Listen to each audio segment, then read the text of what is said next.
Tired of medicines that don't work? Let's heal your body the natural way. I'm Dr. Zhang Ming. Welcome to Healthify Remedies. Today we are tackling a deeply personal and crucial subject: how to navigate and discuss sexual intimacy after 2 decades or more of marriage. If you and your partner are in your mid-40s, 50s, or beyond, and you feel a shift in your sexual connection, please know this is incredibly common. In a long-term marriage, intimacy evolves. The spontaneity of your 20s often gives way to a deeper, yet sometimes quieter, connection. When you hit midlife, biological and life changes can create a communication gap. This isn't a sign of failure. It's a call to intentional growth. In this video, I will provide you with a comprehensive, step-by-step communication guide, including practical tips, evidence-based approaches, and real-life insights to reignite or redefine your connection. Let's make this next chapter the most fulfilling yet.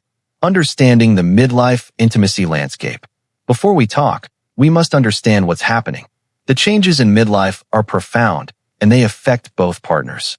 Recognizing the root cause helps us approach the conversation with compassion, not confrontation. We see 3 primary areas of change. First, biological and hormonal shifts.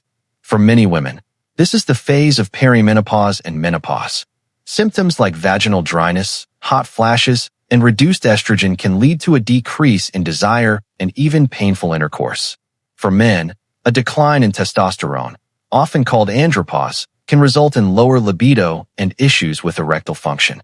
These are not character flaws. They are physiological realities that require medical attention and empathy. Second, the overload of lifestyle stress. Midlife often brings the sandwich generation pressure, caring for aging parents while still supporting grown or young adult children. Financial planning, career pinnacles, or even the stress of retirement planning consume mental energy. Remember, desire is an energy state. When your energy is depleted by life stress, there is simply less left over for sex. Third, the psychological stalemate. After 20 years, a couple can fall into a routine. You feel less pressure to perform, but this comfort can morph into complacency. If you only approach your partner for sex, and they are experiencing reduced desire, it quickly creates the pursuer-withdrawer dynamic, where one partner feels rejected and the other feels pressured. Our goal is to break this cycle through better communication. Now for the core of our discussion, the how-to. Based on my experience and therapeutic models, here are 5 essential communication principles to start these delicate conversations. Rule 1. Separate discussion time from intimate time. The bedroom should be a place of pleasure, not negotiations. Schedule a dedicated time for this discussion, over a weekend walk, a quiet coffee, or a planned dinner date. Start by explicitly stating the purpose. For example, I want to talk about our relationship and intimacy, not to put pressure on you, but to reconnect. This sets a safe, non-threatening boundary. Rule 2. Focus on connection over frequency. Do not lead with a complaint about frequency. Instead, lead with the feeling of disconnection.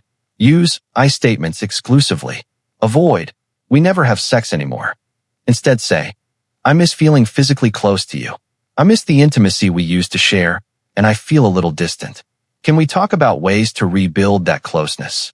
This frames the issue as a shared desire for connection, not a demand. Rule 3. Employ the kitchen table talk technique. Sit side by side, not face to face. This reduces the confrontational feel of direct eye contact. Use a piece of paper or a whiteboard to list 3 things you both appreciate about the current intimacy, even small things like cuddling, and 3 things you would like to explore or improve. This makes it a shared project, not a personal critique. Rule 4. Introduce the concept of responsive desire. Many people believe desire must be spontaneous, like a sudden spark. However, in midlife and long-term relationships, desire is often responsive. That means it emerges in response to feeling safe, connected, or to actual physical pleasure. The evidence is clear. Don't wait for the mood to strike. Tell your partner, I understand you might not feel the spontaneous spark. What if we planned for some non-pressure intimate time, cuddling, massage, or watching a sensual movie, and see if desire is responsive to the connection? This is a therapeutic and very effective technique. Rule 5. Define intimacy broadly. The World Health Organization defines sexual health as a state of physical, emotional, mental, and social well-being. This confirms that intimacy is more than intercourse. Discuss other forms of intimacy: extended foreplay, sensual massage, mutual pleasuring, or using toys. Stress that you are committed to your partner's pleasure and comfort, even if the physical act of sex has changed. To illustrate the power of this intentional communication, let me share a composite case study from my practice. I call them the Hassan family. Mr. and Mrs. Hassan, married for 25 years, came to me feeling like roommates. Mrs. Hassan, at 52, was struggling with menopausal symptoms that made sex painful and had killed her desire.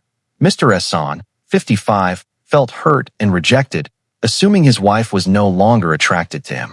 The longer the silence lasted, the deeper the gap grew. The breakthrough came when we applied our toolkit. Step 1. The health check. They first visited a doctor. Mrs. Hassan was prescribed a treatment for vaginal dryness. This immediately addressed the physical barrier. Step 2. Scheduled connection. They implemented a 30-minute cuddle rule every Tuesday and Friday evening. The rule was no clothes, no expectation of sex, only connecting. This reintroduced safe, non-pressured physical touch. Step 3. The talk. During a kitchen table talk, Mrs. Hassan used the I statement. I need you to know I am deeply attracted to you, but the physical changes make me feel worried and hurt when I can't meet your needs. Mr. Hassan responded with, I feel rejected when you pull away, but knowing that it's physical pain and not me changes everything. I love you, and your comfort is more important than anything else. The result? They learned to redefine their sexual life. It became slower, more focused on mutual pleasure and foreplay, and less about performance. By making their conversations about caring and understanding, they rebuilt a deeper, more satisfying intimacy that respected their midlife bodies. Their experience is powerful evidence that connection thrives in vulnerability and open dialogue. The takeaway today is this: silence is the enemy of intimacy. Do not let 2 decades of commitment lead to a decade of distance. Your long-term relationship is a testament to your endurance. Now it's time to apply that same commitment to your passion. Start small. Have that initial, compassionate conversation. Prioritize non-sexual connection. Focus on your partner's comfort and pleasure. You are not just a couple. You are a team facing a new phase of life, and you deserve a fulfilling sexual connection. If this video resonated with you, I encourage you to share it with your spouse and initiate the conversation. Like this video and subscribe for more insights on building lasting, passionate relationships. I welcome your stories and questions in the comments below. Until next time, be intentional, be compassionate, and be connected.